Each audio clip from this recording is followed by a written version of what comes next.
Today, we're going to have some fun.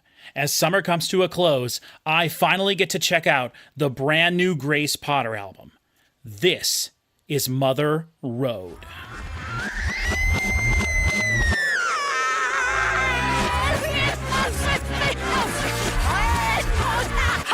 Hello everybody and welcome back to another album review / reaction here on my channel. I am so excited to finally get to listen to the brand new Grace Potter album. Grace Potter is one of my all-time favorite artists, and I am just so pumped to be able to finally listen to some of her new music. I have heard absolutely none of this album. I haven't heard any of the singles. I haven't even heard a tiny little sample of any of the songs. So I'm super stoked and I'm excited. I mentioned in the intro, summer's coming to an end. I just had a great weekend with my nephew, my sister, and my niece all here. We were swimming in the pool. My hair's even still a little bit wet. They just left a little while ago. It was a great fun time, and I thought, after having a great fun weekend, there's no better time than listening to some Grace Potter. Not to say that Grace Potter, all of Grace Potter's songs are like super happy fun time, because they definitely are not. But I'm hoping that this album is a nice mixture of all the stuff she's done in her catalog, basically, up to this point. But it is a solo album, so I'm not necessarily expecting a Grace Potter and the Nocturnals album, but I'll get to talking a little bit more about them in a little bit. If this is your first video on my channel, I'm going to talk a little bit about Grace Potter. I'm going to listen all the way through the album without stopping from front to back, so I'm going to listen all the way through without pausing at all. And then I'm going to, at the end, when I'm done listening, I'll give my sort of overall thoughts or my album review if you want. So I'll have timestamps throughout the video for all the different songs, all the different sections. If you just want to skip to the end and hear my overall thoughts, please feel free to do that. If you have a song that's a favorite of yours off this album and you'd like to hear my reaction to just that one song, please feel free to skip through. The timestamps will be listed in the description, and you can also just scrub along the timeline. Also in the description, I will include a link to listen to the album with me on Spotify, a link to purchase the album on Amazon, which is where I bought this copy from, and just any other links that I think might be necessary or that would be good to include. I have to say I've been having a bit of bad luck on my channel recently with getting videos blocked worldwide for copyrights. So unfortunately, if I upload this video with the music in it, which is my plan for right now, including the actual music from the album in the video, so hopefully you'll be able to hear exactly what I'm hearing. However, if I can't do that and I have to re-upload the video with a new audio track without any of the music in it, I sincerely apologize for that. For this video, I have my microphone placed a little bit further back than I normally would because I've been having even problems with the headphones bleeding into the microphone can cause a video to be blocked, and if nothing else, prevents the video from being monetized, which is fine. I understand that. I just, I would like to try to keep everything as clean as I can as possible, as much as I can at least. If you're someone who's here watching this video because you heard me mention Grace Potter in my Metallica Death Magnetic video, and you're curious, I promise you, if you watch one video on my channel all year that is a band you're unfamiliar with that's not Metallica, make it this one. I promise you Grace Potter will be worth it. At least I hope so. Again, I haven't heard any of this album yet, so I can't tell. Maybe it will sound terrible, though I really hope, and I'm pretty sure that that's not going to be the case. If you're unfamiliar with Grace Potter, she is sort of like a blues rock artist, though she goes so far beyond those boundaries. She has an album that's basically just sort of like pop songs mixed in with some like trip hop, old school throwback vibes. She has an album that feels a little bit more old school for sure throughout the album. All of her albums are mixed really well. She likes to use like distortion, and I don't mean like distortion of the vocal cords or anything like that. I mean like she likes to use distortion to make things sound a little bit lo-fi or old-timey during certain parts, and I really like that aspect of her music. The drums are always fantastic. The guitar playing is always fantastic. All the keyboards, everything you're hearing that's not guitar, bass, drums, vocals is fantastic. Her vocals are phenomenal. That is what she is known for. Her vocals are absolutely insane. She can sing basically anything she wants to, but she can also sing very, very, very intensely, and I love it when she does that. There's no screaming or anything like that on any of her music, at least not conventional like metal screaming or anything like that. But as I said, you cannot go wrong with Grace Potter. I also just have to mention, since we're here at the beginning of the video, it's very hot outside where I live in Nebraska. I have the air conditioner turned off while I'm recording this because unfortunately our central air conditioning / heating unit is right behind this wall behind me in the basement where I'm recording this. So I apologize for my profuse sweating, probably that will occur throughout this album. Hopefully, because I'm enjoying myself so much, I'll be sweating for that reason. But I do have a fan off to the side, kind of, so hopefully nothing's getting into the microphone, or at least as much as, I can avoid things. Let me see, what else? Oh, also, I took replaced two records on the wall behind me and put them up specifically for this video. This one right here, Bobby Gentry's Ode to Billy Joel, and this one up here, which is a J.J. Cale record. But if you're interested in that, I filmed myself doing about a 15-minute video doing sort of like going through and looking through basically like a crate of records that I acquired recently. And a lot of them are artists that I think if you're familiar with and enjoy Grace Potter, you probably know. So if you want to see some of that, I haven't decided yet exactly if I'm going to just include it at the end of this video or make it a separate 15-minute video on my channel. But regardless, know that will be around somewhere on my channel, and it should be around the same time when this album comes, or when this reaction video comes out. So whether it's included at the end of this, check the timestamps. I'll clearly have that labeled. If not, it will be just another separate video here on my channel. If you're interested in that kind of a thing, just kind of, I very briefly go through, show all the records that I got. There was some Rita Coolidge. There was some, just different things. I don't want to give it all away in this video, but it was a really neat stack. And that's where that Bobby Gentry and this, this J.J. Cale record came from. You can't really see it, but there's like a cool looking raccoon person on this one, but he kind of extends above, and I don't want to mess with the camera. So, but anyway, yeah. So I've already mentioned several times that I'm so excited for listening to this. And one of the main reasons for that is because I believe that Grace Potter is one of the greatest living songwriters and performers that is still doing her thing today. I think that she has what I consider to be 5 perfect albums in her catalog. So the album of hers that I don't necessarily think is perfect, and that's purely just the limitations of the time, which it's not even super old or anything. This is from, 2006. This is I think, the first Grace Potter's and the Nocturnals album. Yeah, this is the first Grace Potter and the Nocturnals album. It would be her 3rd official album. She had 2 solo albums before this, but good luck finding a copy of those anywhere for less than like $50 in any format ever anywhere. It's absolutely insane. You can't find those anywhere. But I do think this first album is not necessarily my favorite of hers. I think that some of the songs stray into being like, stray into being slightly boring and like drug out a little bit, and the production is a little bit kind of bland, really. So this is the one album that I consider to be not exactly perfect. However, the rest of the albums in her catalog, of which I believe I have all of them here, I consider them to be absolutely perfect, flawless albums. I think these are all 10 out of 10 albums. Maybe not a 10 out of 10 for the next Grace Potter and the Nocturnals album, which is called This Is Somewhere. Although I really, really, really do like this album. It's still, the production on this album doesn't necessarily have very much character to it. It still does sound a little bit like sort of like a generic, or more of like a sort of stereotypical blues rock sort of sound in terms of the production of the album.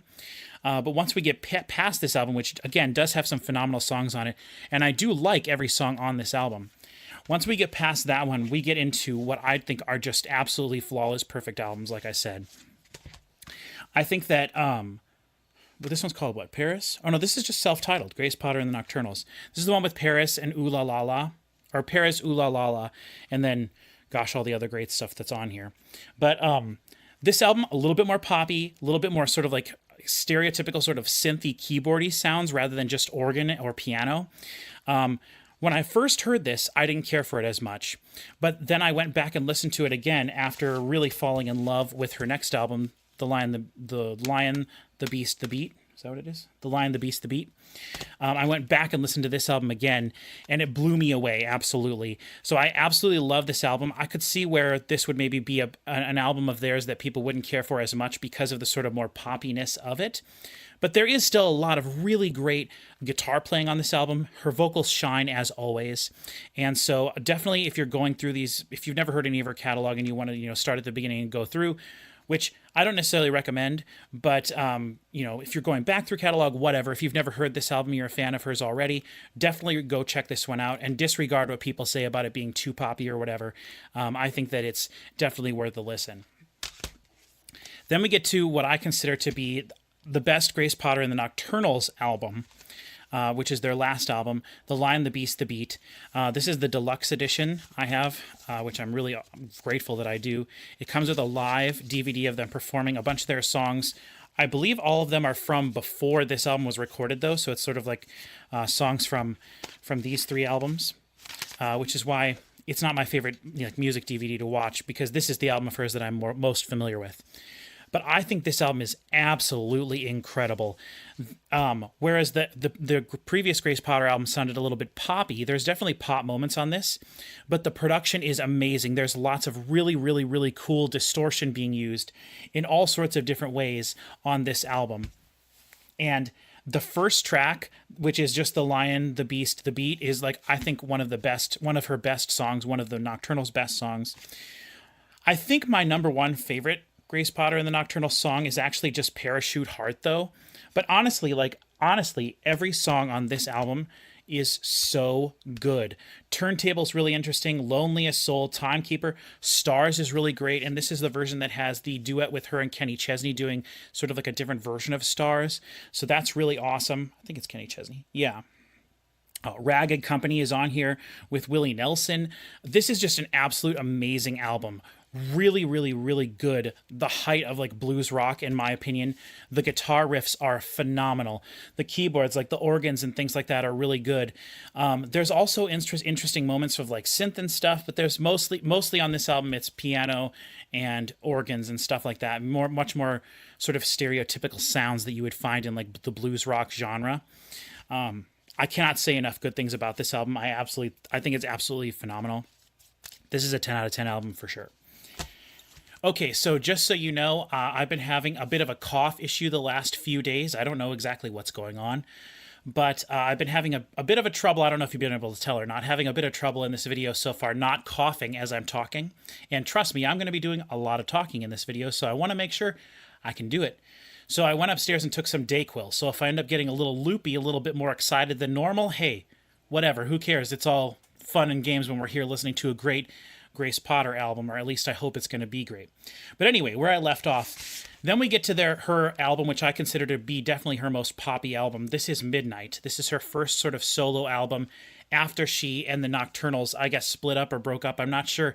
I haven't done a ton of research in terms of on Grace Potter herself and the Nocturnals and the band or anything like that.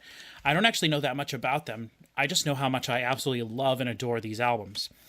But if you were to ask me to pick my favorite album of all the ones that I have here of her catalog, it would be hard for me to pick between these two albums.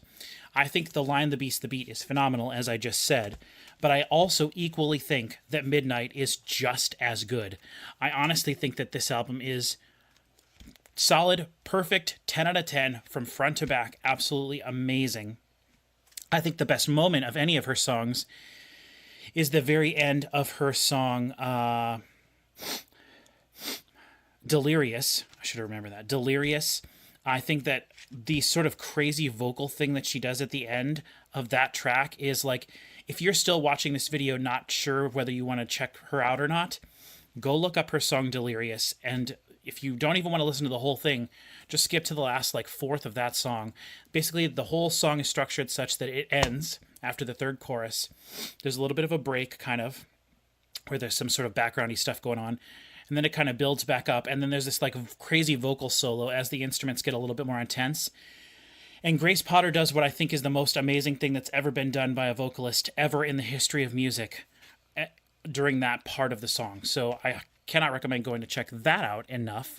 Please go check that out if you've never heard that before. And even if you have and you know how amazing it is, stop this video and go listen to that song and listen to that part. Anyway,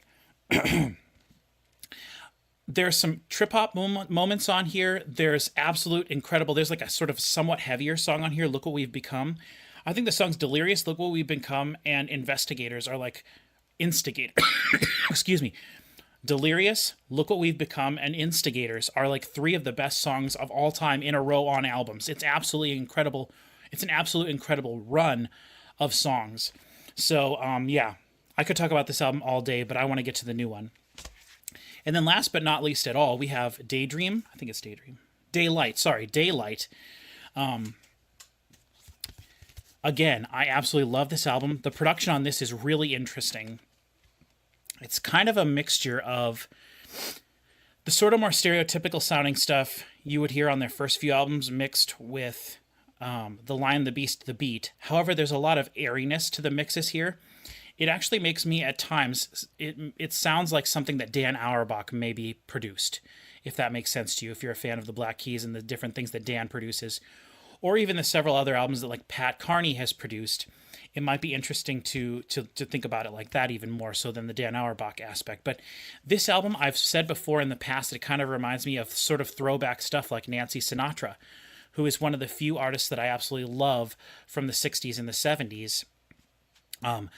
There's moments on this album that reminds me of something that Nancy Sinatra would have done, and I absolutely adore those moments. There's also some good pop stuff on here. She does a song on here. Which one is it called? Oh, I hate it. I hate it when the artwork is like the songs are listed in a circle, around a circle. I absolutely hate that. But one of the songs on here is Back to Me, which features Luscious. Repossession also features Lucius. I think it's Lucius. Desire. Shoot, now I can't remember which one it is. Please also features it. So there are several songs on here that feature them. I think it's Lucius. Lucius or Luscious? Shoot, now I'll put the word up on screen. Now I look like a total idiot.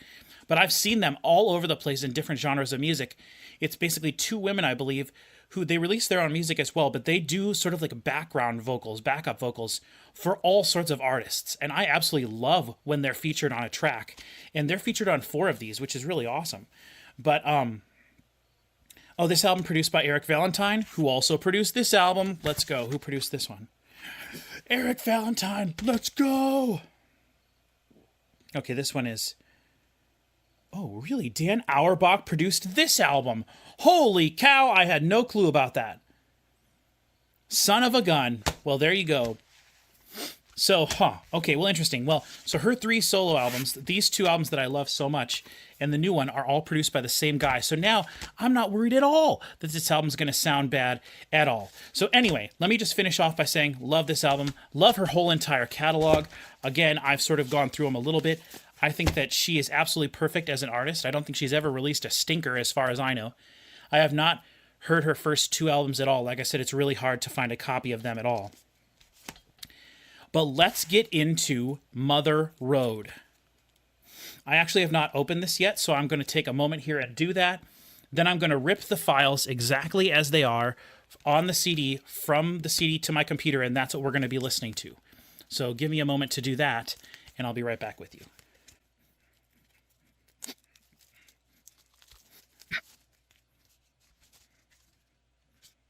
That's cool.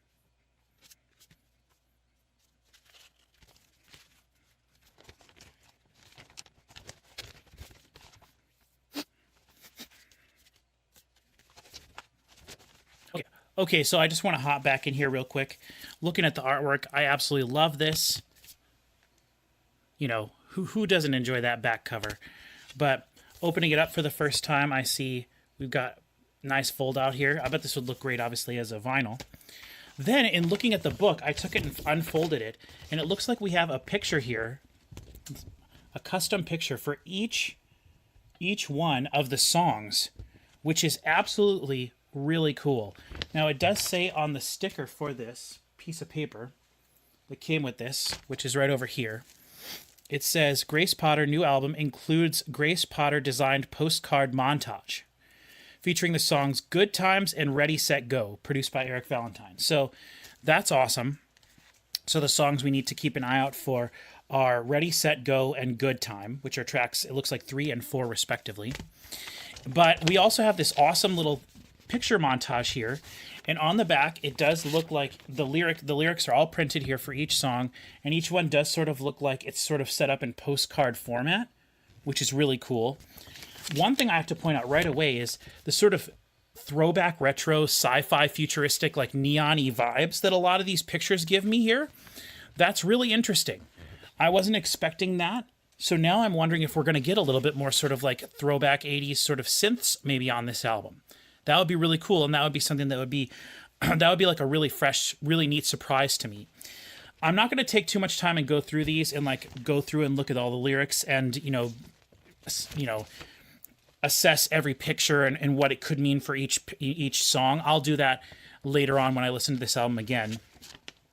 But I do want to find real quick down here where it just talks about the album in general.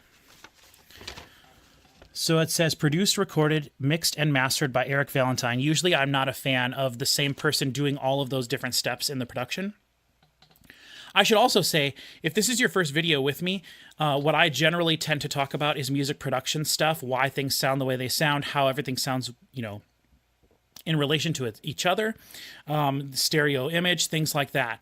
So I do not very rarely do I ever tend to break down lyrics or anything, so don't be looking for that. But we'll see here. So this just says, let's see, Grace Potter, Mother Road, assistant engineers, recorded at RCA Studios, Nashville, all vocals arranged and performed by Grace Potter, Matt Musty, drums production, blah, blah, blah, blah, blah, Eric Valentine, drum machine, synth bass, synth pad, Grace Potter, acoustic guitar, bass harmonica, tambourine, cabasa, Wurlitzer, sound effects, clavinet, piano, and ocarina. It's very cool. All songs written by Grace Potter, except Little Hitchhiker, written by Grace Potter, and Rock and Roll. Don't know who that is, but that's pretty cool. Written by Grace Potter, Hillary Lee Lindsay. I'm going to look through all this stuff kind of later. I don't want to spend a bunch of time in the video doing that, but and also I don't want to be spoiled, which just sounds silly, but I don't want to be spoiled. You know, if one of these songs features like a full orchestra, which I didn't see if it did or not in this, I don't necessarily want to know that. I want to be surprised when we listen to it. Okay, so now I should have been looking at all that as I was burning the CD. Here's what the CD looks like. It's a very cool disc. It very much fits with the aesthetic of all of the artwork that we've seen. So yeah, now I'm going to take a break for a second, burn this or rip this, and then I'll be right back with you. Okay, so I just finished ripping the CD and I'm getting ready to play it. Before you say, why don't you just listen to the CD? I just want to make sure my computer's doing as little work as possible, and having the whole disk drive read makes the disk drive itself is loud, so that might get into the microphone. All sorts of errors could be happening, whatever, doesn't matter. So I just ripped the CD exactly it is. That's exactly what we're going to be listening to. Now, before we do that, I have one more thing I have to do, so look here on the table, and I'll be right with you in a moment. So for this video, as I said, to me at least, this is some sort of like celebration of the end of summer. I have one of my very last Summer Freeze Mountain Dews. That's what we're going to be enjoying. Now, I have had it in the freezer for a while, so I've got my napkin here in case it decides it doesn't want to come out. Oh yeah, look at that. Okay, well, it doesn't all want to come out. That's fine.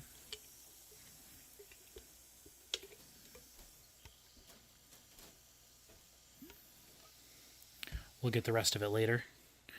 Cheers to you.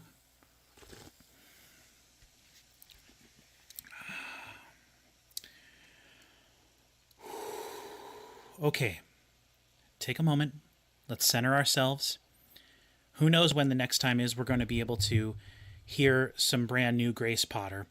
So, let's not waste any more time and actually get into it. Now, when I was ripping the songs, I did actually look at the length of the songs.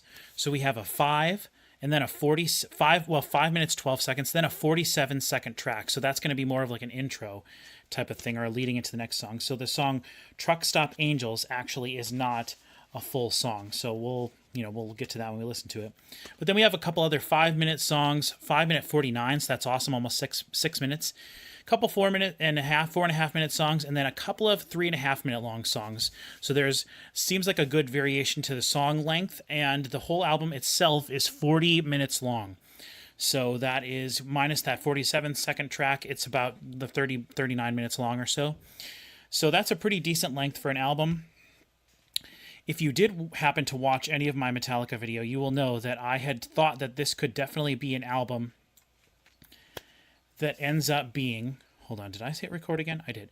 That ends up being my number one, or for sure in my top 12 albums of the year list, which is something I do here on my channel.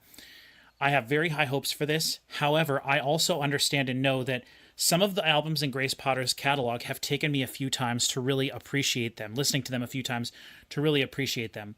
So I'm not going to, unless this album has something wrong with it production-wise, I want to make sure I give it enough time throughout the rest of this year to decide whether it's going to be on my list. Unless, of course, it just absolutely blows my mind the first time I'm listening to it right now, then that'll be, even better, a sweeter treat, as it will. So, with that being said, track 1, Mother Road from Grace Potter 2023 in 3, 2, 1. Oh, yeah. Oh, yeah. Love the production, spread very wide.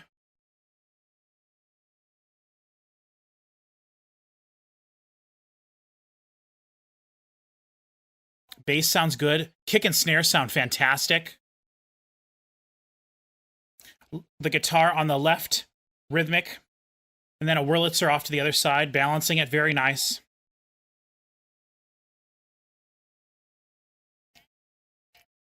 Shaker. Sounds like. Could just be the hi-hat. Interesting, though. Pretty sure there's a shaker in there.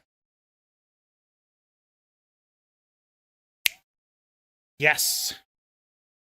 Bit of like a laid-back country vibe to this, which is really nice.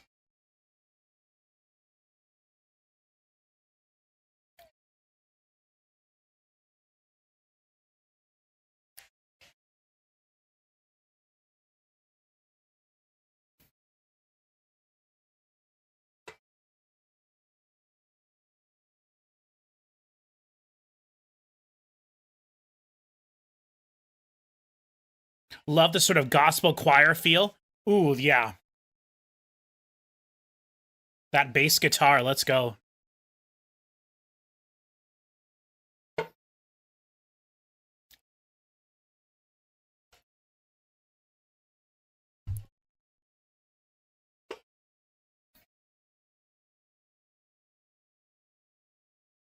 Love the way this is sounding immediately. Ooh, I love that tasty organ back there.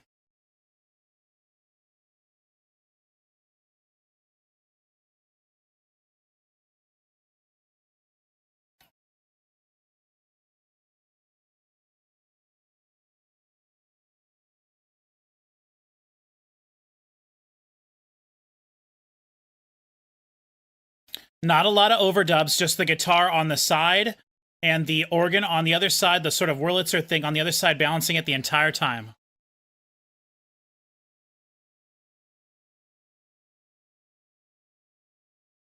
Ooh.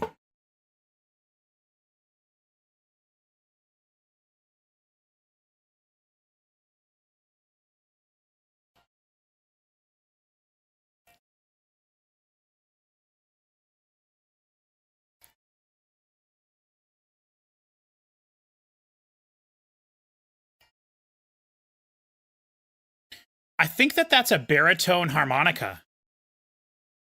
Or a bass harmonica. Guitar solo, love it, by the way.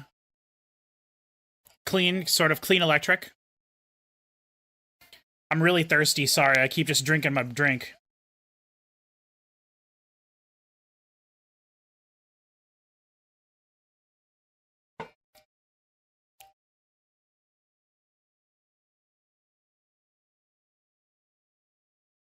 Oh, nice. Acoustic guitar now where the Wurlitzer was.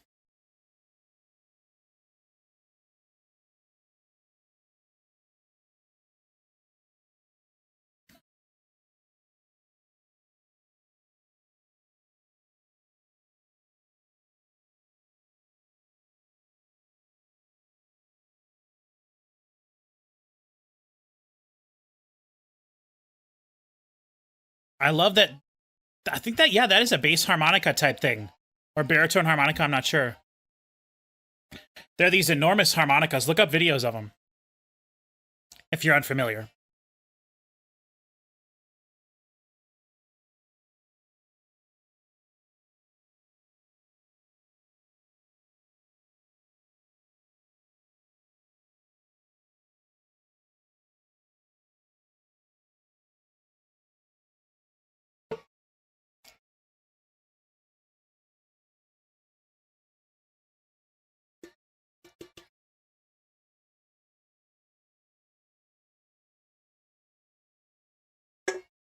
Ooh, bass here.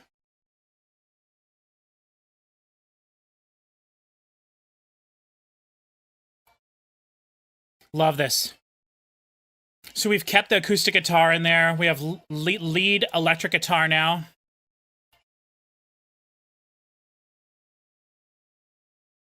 Slowly adding these different elements.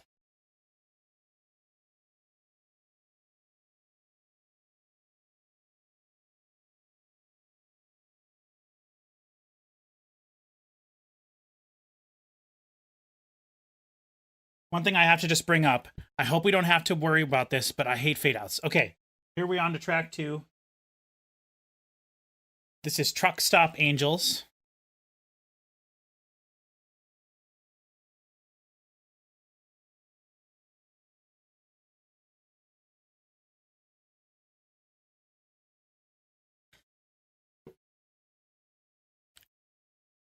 Very cool. This is almost like a movie soundtrack type of thing. You know, you can envision the walking to some small diner or something.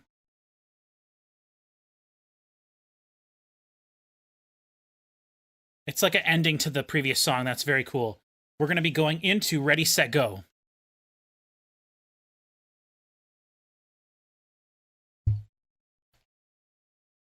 Yes.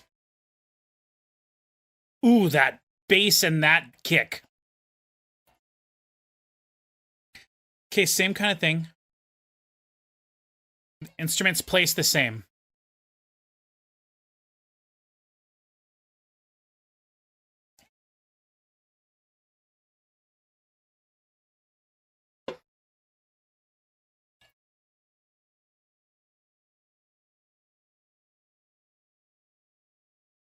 Love all the aux percussion. Makes everything feel very loose. Ooh. That driving beat with the bass. Such a groovy feel to it.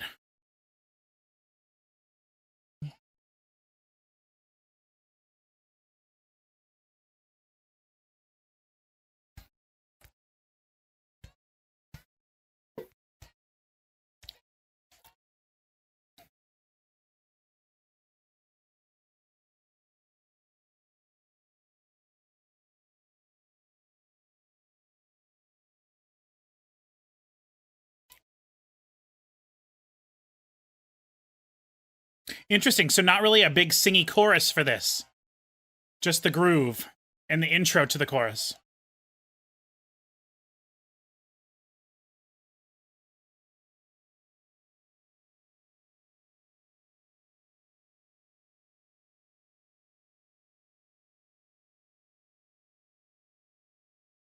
Yes, again, the sort of like gospel-y feel with the clapping and just the shaking tambourine feels awesome.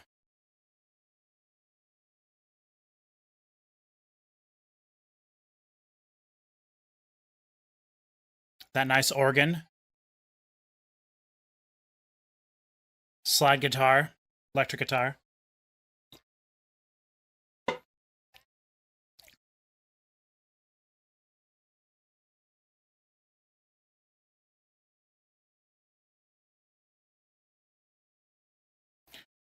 Ready?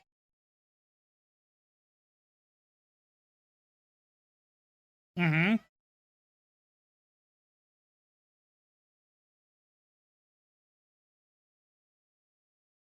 Love that guitar. Very tasty, not overly doing things.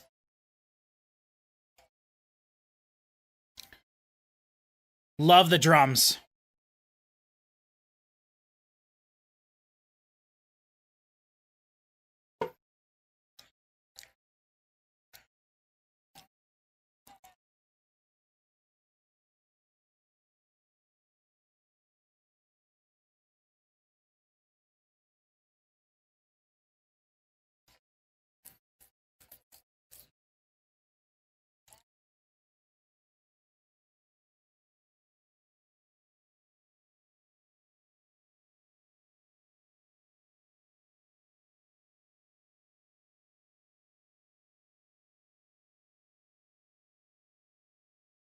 Awesome. Whoa, okay, good time. Yes, this is throwback. I love this. Again, electric guitar on the one side, sort of Wurlitzer type thing on the other side.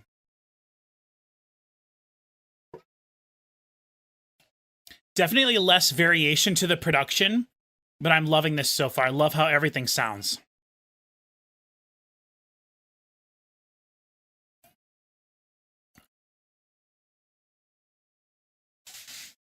Very bluesy. And I am not super well versed in blues music at all. All the blues stuff that I know and like is probably not even considered blues, more blues rock. Or rock with a hint of blues.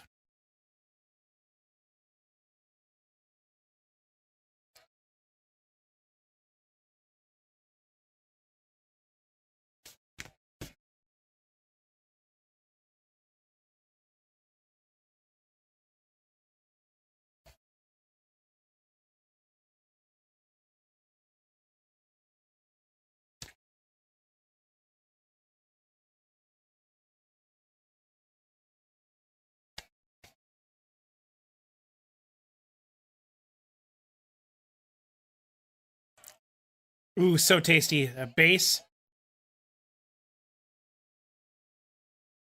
Ooh. That might have been sort of like a Wurlitzer or a clavichord off to the side there with a wah pedal on it. Very funky sound. All these background vocals are amazing.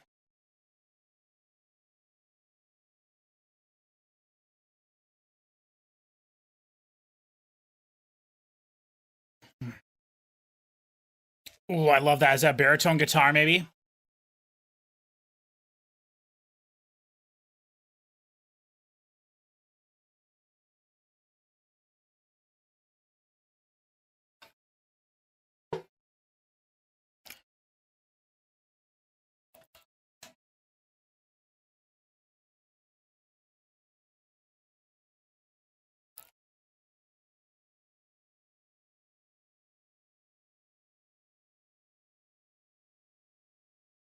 Ooh. Ow. Yeah. I absolutely love her vocalizations. Oh.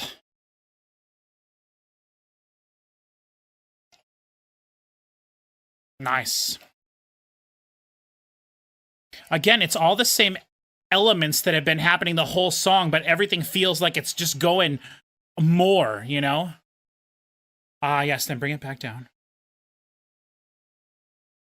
Interesting. A keyboard program beat, sort of like a Casio sounding thing. Very cool. That almost sounds like Gwen Stefani-ish.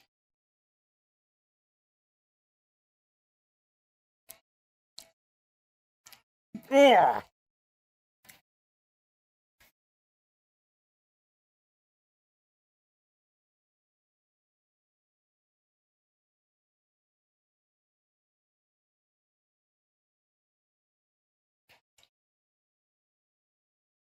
Oof.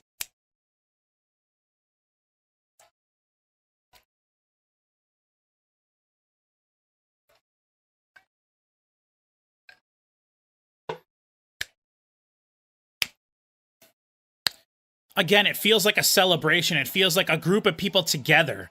And I love that. It's very sort of like Southern feeling, which is sort of a nebulous thing, but very cool. That baritone guitar, I think, is what that is. Ooh, what are we gonna do? We still got a minute of this, baby. I hope they don't fade it out. I really hope they don't.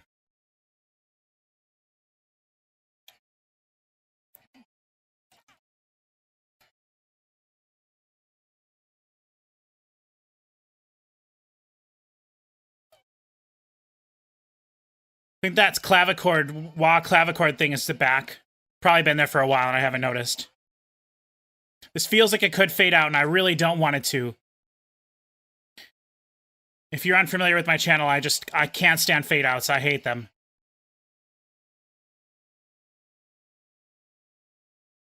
Oh, knocking on the door.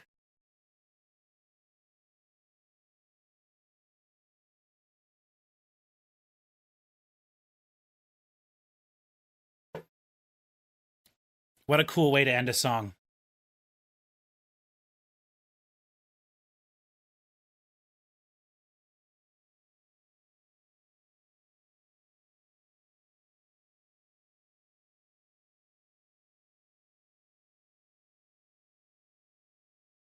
Acoustic guitar on the left, acoustic guitar on the right. Let's go. Ballad.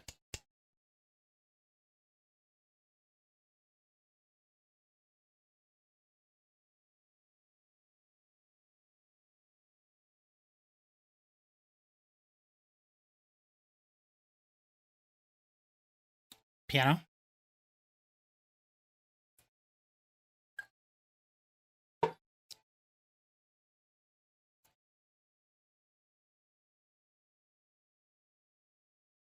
I love her voice. It's so close sounding. But also you can hear sort of like tape hiss here in this track. Ooh.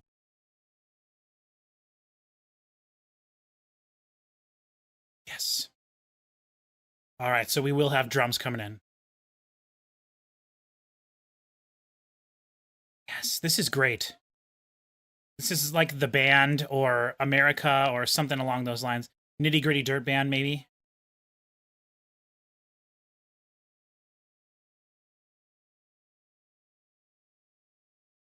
A little delay on her vocals here.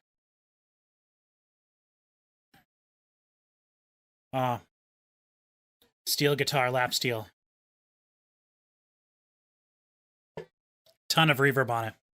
Very cool. Sounds very background. Oh. Oh, yeah. Brushes, and then nice low-pitched shaker with bigger beads in it.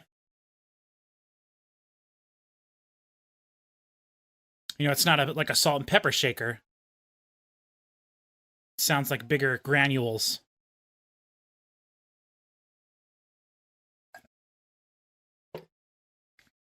Drums being played softly. The kick sounds perfect. Snare really nice and loud with the brushes. Oh. The excuse me. The acoustic guitar is just killing it the whole time.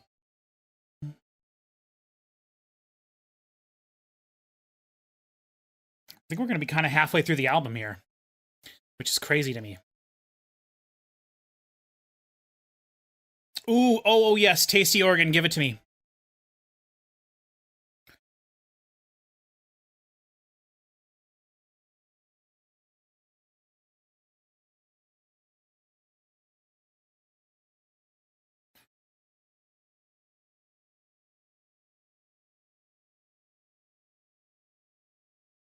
One guitar in the middle.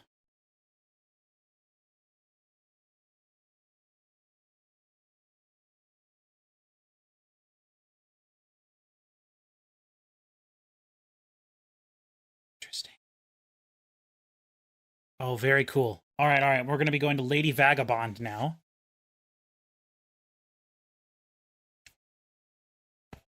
Oh.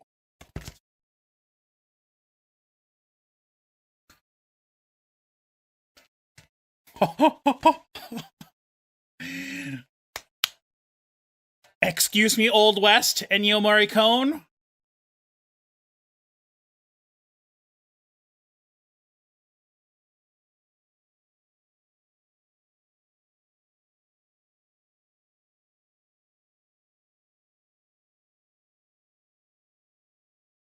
Give me a beat now.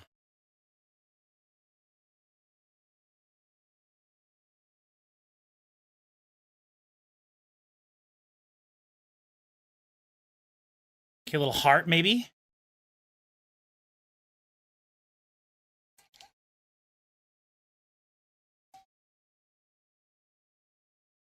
Woo!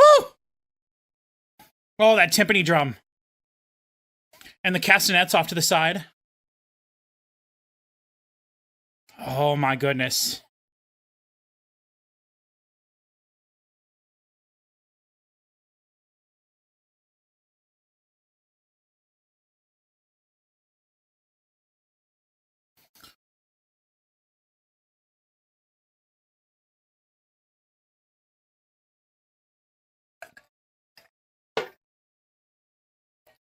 This is reminding me of El King.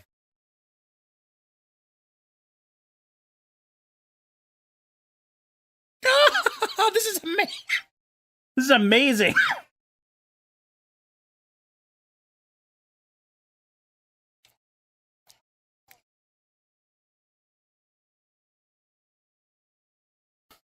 Woo!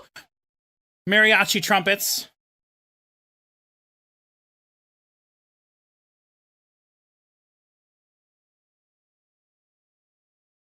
Oh my gosh, the yells.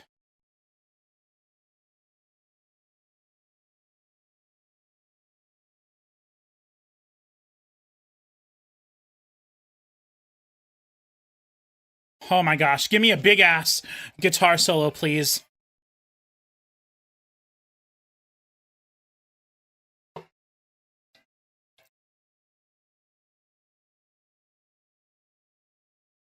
Bass, I believe that is. Like slap bass with some distortion.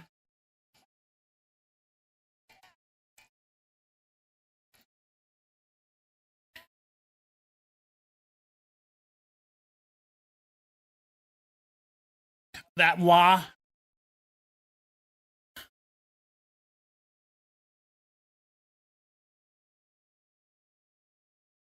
Gin Wigmore. This is like Gin Wigmore, too.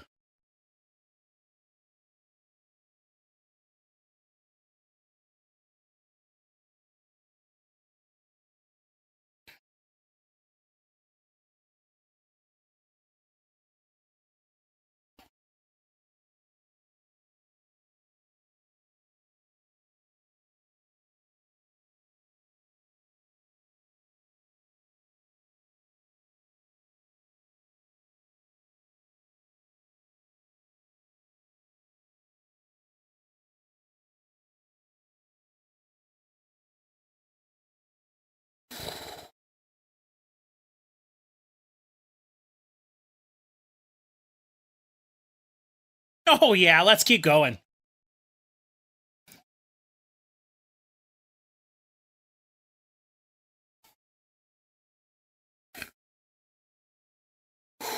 I swear to God, I have tears in my eyes.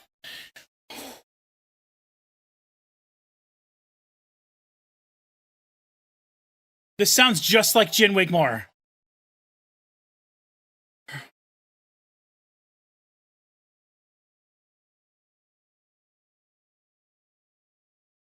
Piano now. Why not?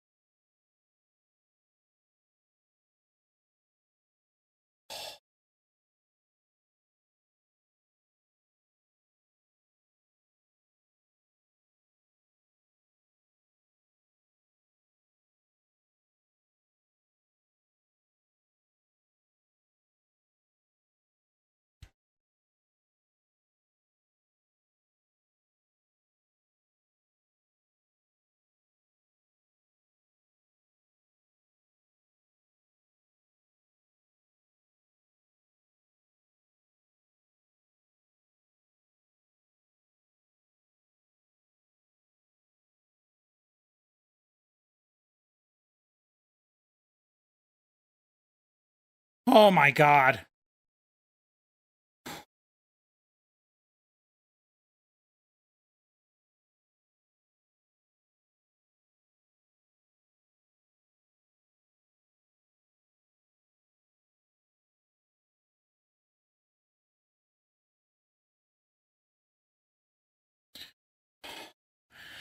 That might literally be one of the most amazing songs I've ever heard. I'm sorry, I've got to stop. I've got to stop.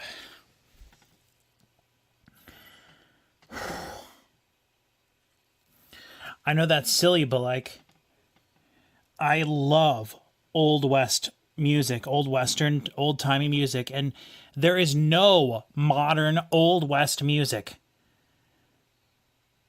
The Lord Huron album from 2 years ago was my number two album of the year that year.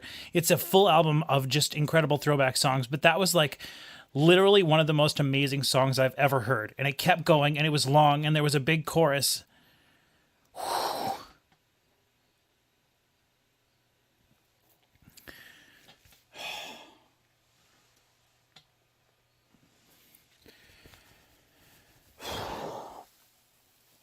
I did not expect that at all. Oh my gosh. Oh, it's stupid, but oh my god.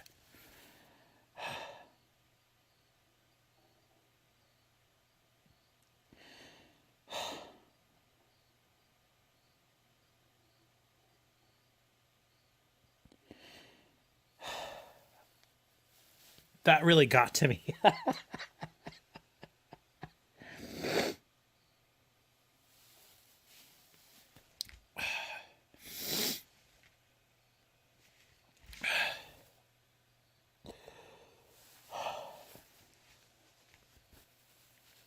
That was literally maybe the most amazing song I've ever heard. Oh god, I think I have a bloody nose now. Okay, have to go blow my nose. Hold on, I'll be right back.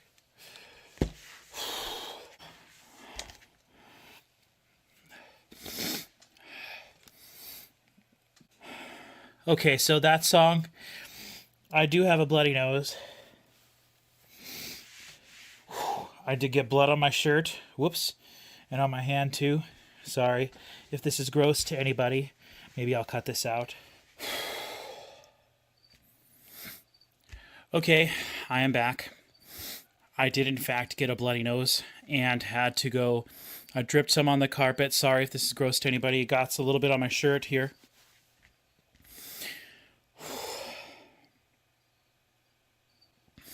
I was not expecting that emotional reaction from that song. That reminded me of... It reminded me of several things.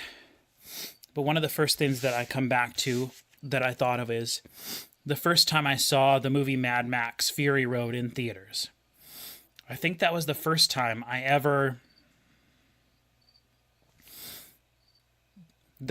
was moved to tears watching a movie in a theater because I was just overwhelmed at the awe that I was feeling.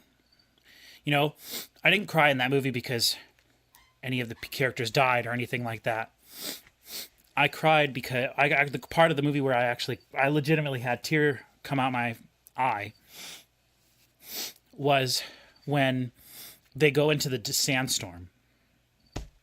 And I just, when they show the wide shot of the sandstorm, I had been in disbelief with the movie up to that point, and just totally in awe, mouth open the entire time, just like, whoa. But then when they went into the sandstorm and you see the wide angle shot, and then in the sandstorm, I was just overcome. I was overcome. And that's what that song made me think of, that feeling again.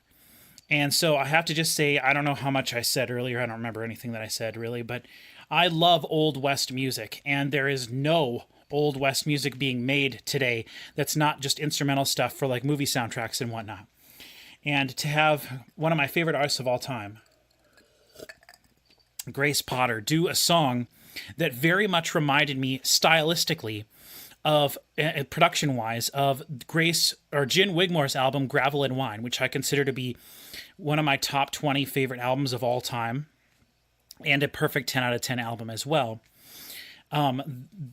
The way she was delivering her vocals and also some of the production elements were just very reminiscent of that to me. Also, I have to shout out Lord Huron for their last album, which Long Lost, their most recent album, which is an entire album full of Old West songs that are done perfectly. Perfectly. The production is some of the best production I've ever heard on any genre of music ever, because of what they were doing and how they achieved that sort of old throwback sound with the technology that they have today.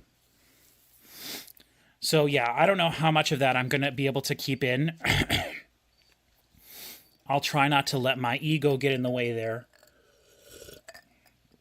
Don't worry about my pride, because I have no pride, so I'll have no problem leaving some of that in there, but I don't know what else to say other than you can see my reaction there. The song kept going. And if you're a fan of if you know anything about my channel, you know that I like long songs. I like music that comes back, that feels like it's going to a place and then you return home. You have that nice feeling of returning home. There were several bridges, it felt like, in that song, and then there was the little talking part that she continued into the singing, and then it came back again, and then it came back again, and then the way it ended was just so epic and everything, and I was kind of a mess by that point there, but literally I was overcome with emotion listening to that. There's no way that's not my number one favorite song of the year. No way. All year I've been saying it was Blemishes by a very unknown band called Lies. And I think that that song is absolutely fantastic, but that has to be in my top 10 favorite songs of all time, if not in the top 5, if not the most amazing song I've ever heard. I need to hear it again, but I can't do that right now. We got to continue on with the album. So, with that unexpected break, I do have a Kleenex off to the side in case my bloody nose would start up again. So I guess that's kind of my equivalent of the stereotype, the trope in anime when a dude sees a pretty girl walk by and no blood just spurts out of his nose, huh? For me, I guess it's old-timey, Old West sounding songs, huh? If anyone knows any bands that makes music that sounds like that, please feel free to let me know. And I'll freak out about that as well. All right. Moving on to track 7.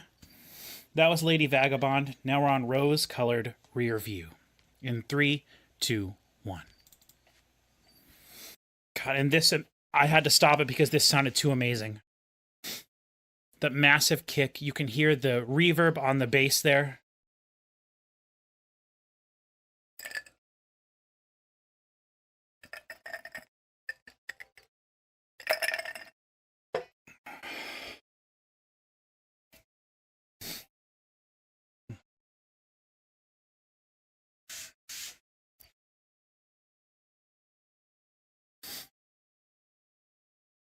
Love the groove here.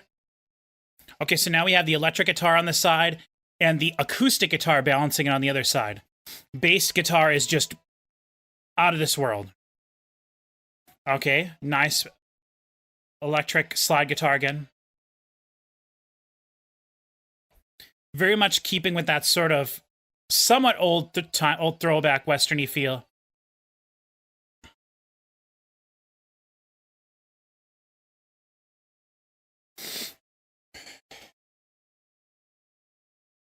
Ooh.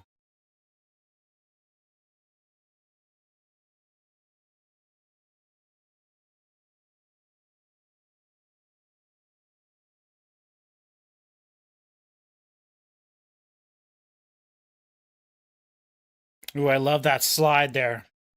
And the organ as well. Back to the groove. Ooh, ooze. Oh.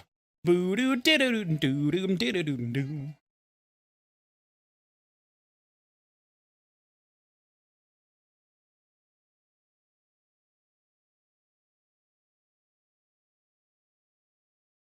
Bum ba-dum bum bum bum. Ooh.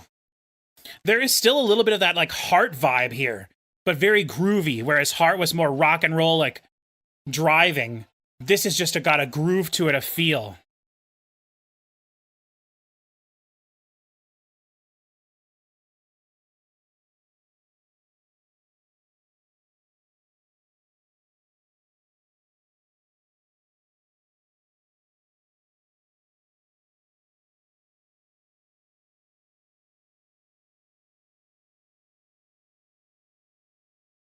Ooh, yeah. Nice.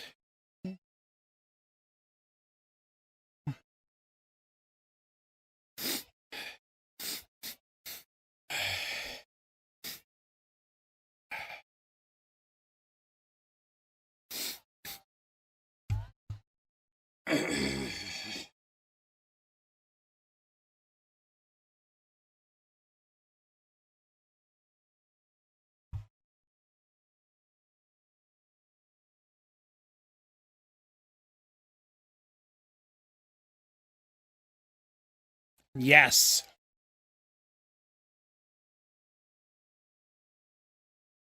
Love the background vocals there. Really nice part. With the organ sort of accenting the background vocals as well.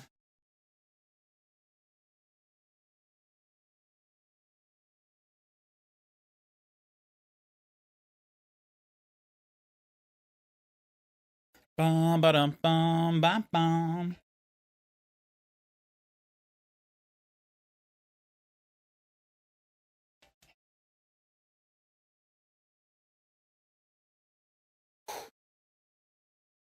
We're going to make it through this album. That was fantastic as well. I absolutely love it. Now we're moving into track 8, All My Ghosts. Ooh. Yeah.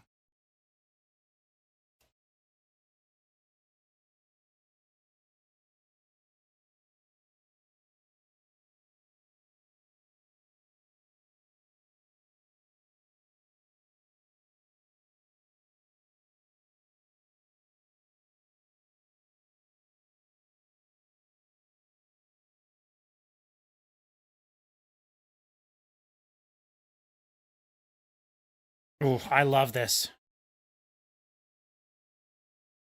That massive reverb on the guitar, that stereo reverb, like a big room reverb, which makes it feel massive even though the electric guitar is still existing on the same side that it has been.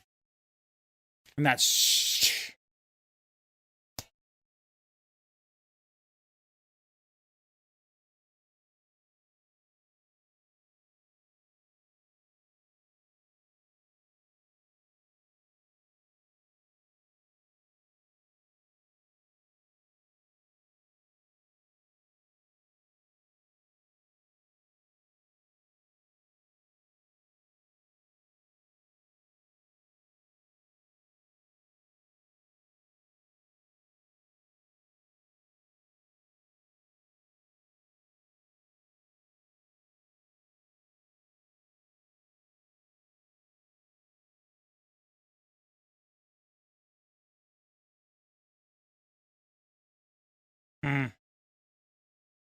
Dude, shout out to the tambourine, which is definitely taking a huge important role in this song.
Ooh, those tom rolls.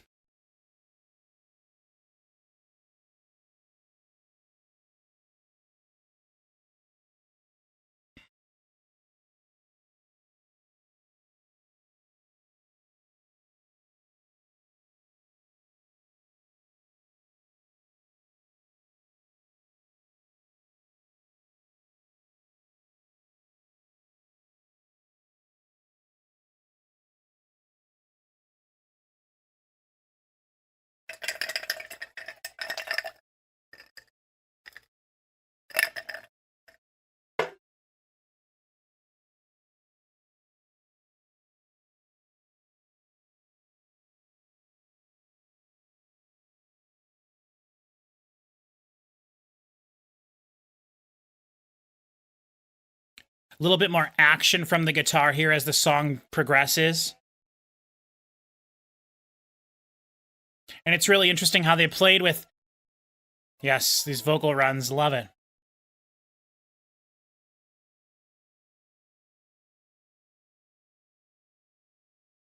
Interesting. Loved what that song was doing, but definitely not my favorite song on the album, but interesting. All right, we're going to be going into Futureland right now.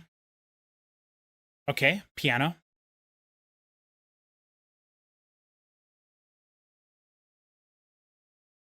Yes.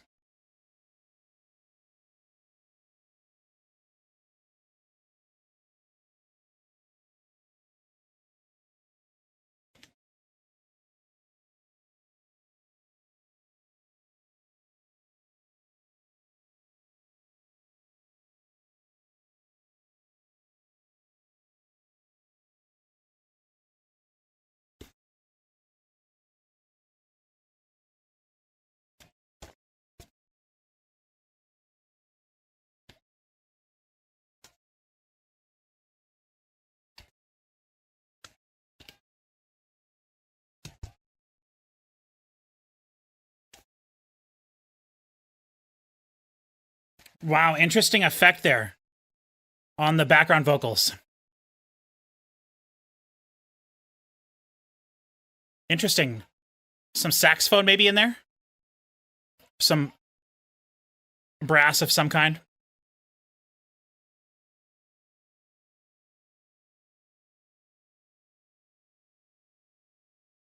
Really interesting effect there, like a warble mixed with some distortion.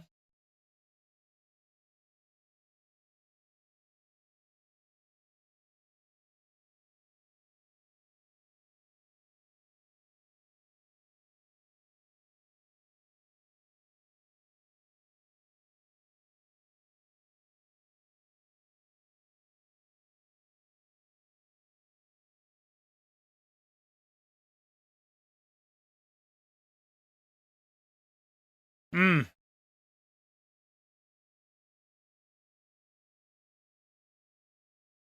Oh, interesting. Yeah! Yeah. That's Grace Potter for you, baby.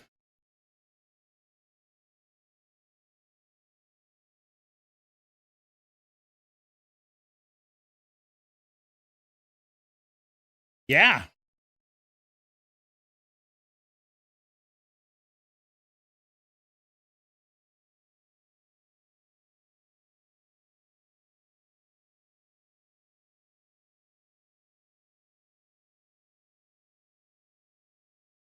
A lot of talk of ghosts on this album. You meaning like, you know, skeletons in the closet or something like that, almost based on the previous song.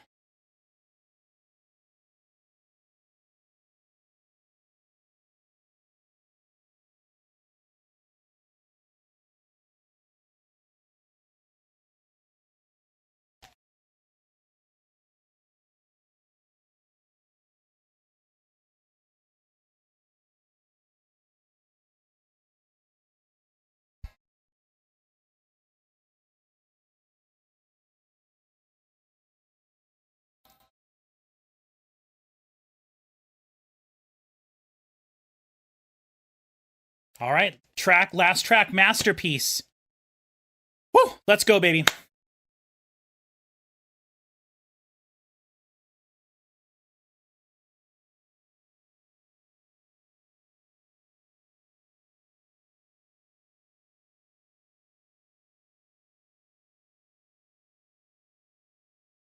Very theatrical.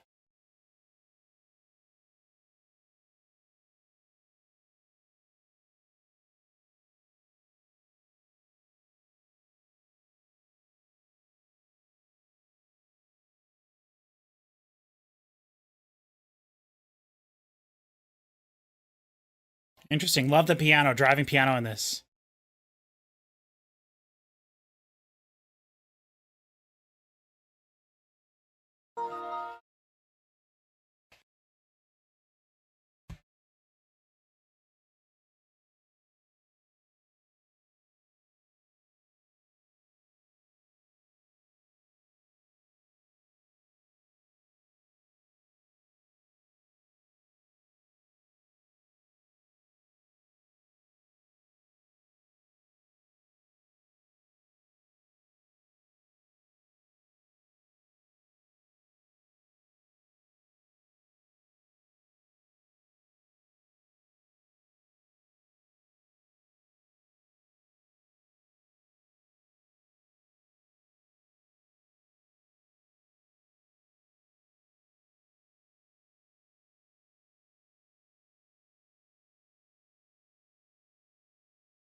Okay.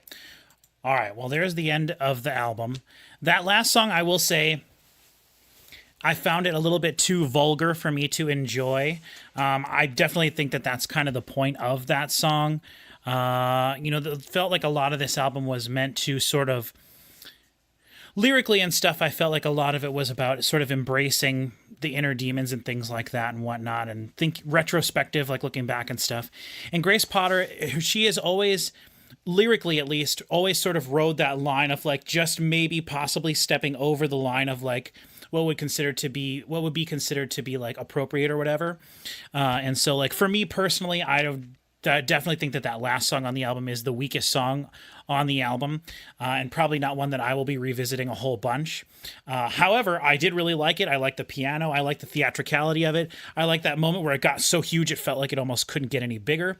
I liked that. I love the way it ended. I actually liked the messaging of the song in terms of like everything you do in your life contributes to the sort of like overall picture of yourself. But yeah, so yeah, I don't know. That was the last song, which, like I said, probably my least favorite one on the album. Other than that track that was like obviously not a real song or whatever, but that's not a song. Okay, so if you are just joining me at the end here, now that I have gone through the entire album, whew, what a doozy of an album. I feel like it started off and I was maybe slightly underwhelmed, and then it just kind of got better and better and better. And I feel like now when I go back and listen to the beginning again, I will probably like those first 3-4 songs, even a lot more than I did, just listening to them for the first time. If you did just skip to the end, you probably should go back and look at my reaction to Lady Vagabond. I mean, I could probably spend an entire video just talking about that song, but I'm not going to do that. Go watch my reaction for that, and hopefully that will tell you what I thought about that song. That is definitely like the centerpiece of this album, and I think that it's amazing. Every track on this, even Masterpiece, which I just said I didn't care for very much, sort of because of some of the lyrical content and stuff. Every song on this album is absolutely fantastic. Just like I would expect from Grace Potter, but even to a degree that I didn't expect at all. I definitely think that her best song of all time is Lady Vagabond, at least I think for right now. Maybe I'll listen to it and I'll realize maybe I'll listen to it again and I'll realize I was just sort of like caught up in the moment and stuff. But I don't know. I don't think so. I think that that's going to be an all-time favorite song of mine. I don't know if I liked it overall as much as Midnight or as much as Lion, the Beast, the Beat. I do think I liked it more than Lion, the Beast, the Beat. But that album is, I think, longer, at least the edition I have. And I do feel like there was... I really like what that album was doing. Now, I like what this album was doing too. And I love the way it was mixed. I do think that it was a little bit different in the way they approached basically the recording of the album. It almost sounded like it could have been done for a large portion of it live in the studio.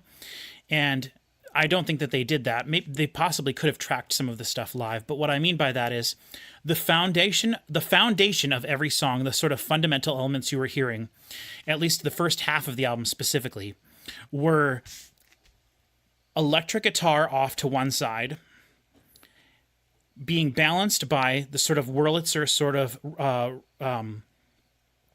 rhythmic organ, sort of electric piano type of patch thing. So those two things sort of the outside of the mix. Then the drums were basically mono the entire time with a really awesome sounding bass. So all those were the sort of core four elements that you were hearing throughout the entire album.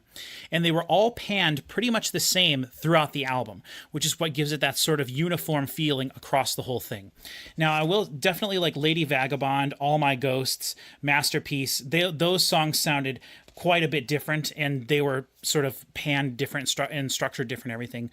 So I can't say the whole album was like that, though I do still think that those core elements were there in those songs. But like specifically, All My Ghosts was quite a bit different feeling.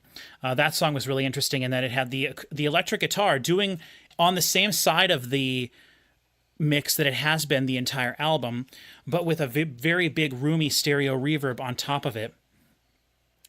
And then it was the tambourine that was actually balancing it on the other side, which was very interesting. And I feel like it worked really well and kind of contributed to this sort of overall. Sorry, I'm messing with my cable down here. Yeah, that song is definitely very different sonically and everything. I do think that I love the way the album was mixed overall. Her vocals sounded perfect. She likes to use this sort of like distortion on her vocals, almost like a tape distortion or a saturation, more so than distortion, to make it feel like she's just right at the edge of clipping quite a bit. And on some of her other albums, it can be taken almost a little bit too far. There's almost too much distortion on her vocals. And on this album, I never felt that the entire time, but you could definitely still feel that sort of tape saturation-y sort of sound on her vocals throughout. The background vocals, I think, sounded maybe a little bit more crisp and clear, and there were definitely a lot of moments, especially on the first half of the album, where it felt gospel choir-y and everyone felt like they were in a room together, even though it was just many layers of her doing it. So the fact that it felt that way means that it was done very, very, very well.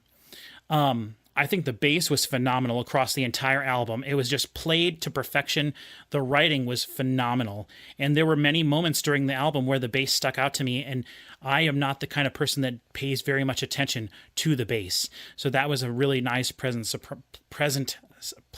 surprise. I think the combo of the bass kick and the snare really made the overall feeling of the album to me really great. It felt very rounded.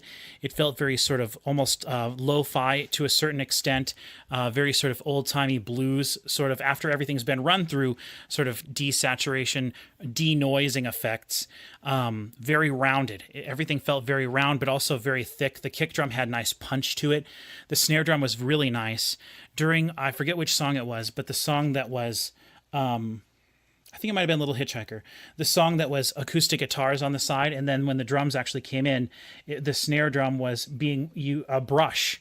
The kit was being played with a brush, or at least the snare drum was being played with a brush. That sounded phenomenal. The kick sounded completely different in that song, as it should have, because it was the same kick, I think, just being played softly. So it was absolutely done perfect in that regard. I guess I'll reiterate again, I'm not a big fan when people swear in music. I think if you're going to swear, you should do it and make it have meaning. And I definitely do think that what she did with the swearing she had, I think there was 2 songs on here that did have swearing in it, All My Ghosts and Masterpiece. And maybe I missed some, throughout the rest of the album. I'll have to double check because when I upload this, I will edit those out. But, I thought that the swearing was done tastefully, I guess. That last song, I think, was meant to be kind of, like I said, pushing how comfortable you feel with it and stuff. And as I've already said, I don't necessarily feel very comfortable listening to stuff that is kind of on the sort of more vulgar-ish side. But I can still appreciate how amazing those 2 songs specifically were. Specifically, All My Ghosts was really cool. It kind of continued that sort of Old West theme, and it was very neat with the way it was that sort of just like the big... on the snare hit, right? That big, right? Very cool plodding beat. The entire song, very neat how that was put together. Yeah, I don't know. I don't have a ton more to say about this. I think this definitely, hopefully I'm able to upload this with the music in it. If not, that's a huge bummer. Hopefully you were able to maybe listen to 1 or 2 of the songs along with me if you wanted, or start the album. I know I did pause in the middle there because I was so overcome with emotion after Lady Vagabond. But hopefully I'm able to keep the music in there. If you just skip to the end, I highly, highly, highly recommend listening to this album with me. I wouldn't necessarily say that all the time. One of the things I wanted to say at the beginning of the video, which I forgot, was that Grace Potter and the Nocturnals as well are 2 of the artists, she is one of the few artists that I consider to pass the music snob test, right? I feel like any human being that likes any style of music, no matter what it is, could listen to her music and enjoy it completely. Anybody, no matter who it is, of any age, with maybe the exception of those 2 songs that I just mentioned. I definitely think those are the first 2 times I've heard her use profanity like that in her songs, to that degree at least. And then that last song I feel like was getting sort of very sexual and stuff, which I don't necessarily think is very appropriate for certain ages of people. and would also make people of all sorts of ages uncomfortable in the way it sort of made me. But I'm a big weenie when it comes to that kind of thing. And so, I wouldn't necessarily show that song to anybody, but honestly, like, you could pick almost any song from the rest of her catalog and show it to anybody. And to me, that's sort of passing that music snob test. Think of that guy who only listens to music from the 60s and maybe a little bit into the 70s, and refuses to listen to anything else. Anything that's come since the 70s is absolute garbage. And I feel like you could take that person and show them Grace Potter's music, and they would feel like there's enough there for them to latch onto it and maybe not dismiss it right away and grow to love it.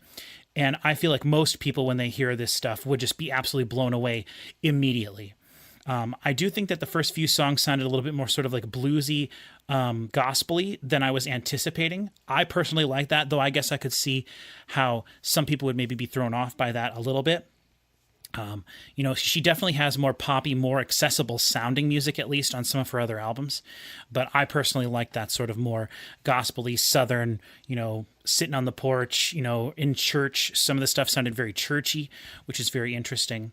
And so I personally enjoyed that stuff, those elements that were included. So I'm going to end the video here. Thank you very much for watching. I think that may be the first time I've ever cried listening to a song on my channel. So I was thinking that would maybe happen sometime with like a really sad song, though I don't know if a sad song would ever do that for me in a reaction, because as I've said, I don't really pay too much attention to lyrics. I don't know what any of the lyrics were really in that Lady Vagabond song. It was the music and the vocals and sort of the melodies and everything just sort of like totally taking me, catching me off guard. But that's kind of a special, cool moment, I guess, Hopefully you can tell that was genuine and it wasn't me like putting anything on, and the fact that I got a bloody nose. Though, remember, I did mention that I had to go take some medicine and stuff earlier. Maybe that was contributing to it. Who knows? But anyway, thank you very much for watching this video, experiencing this album with me for the very first time. I will definitely be talking about this album again at the end of the year. I don't know at this moment how high on the list it will be, but I think it will probably end up being pretty long. So tune in at the end of the year when we do our top 12 albums of the year list, something I look forward to every year and put quite a lot of work into, something I'm always very proud of. So be on the lookout for that. Until then, I hope to see you next time.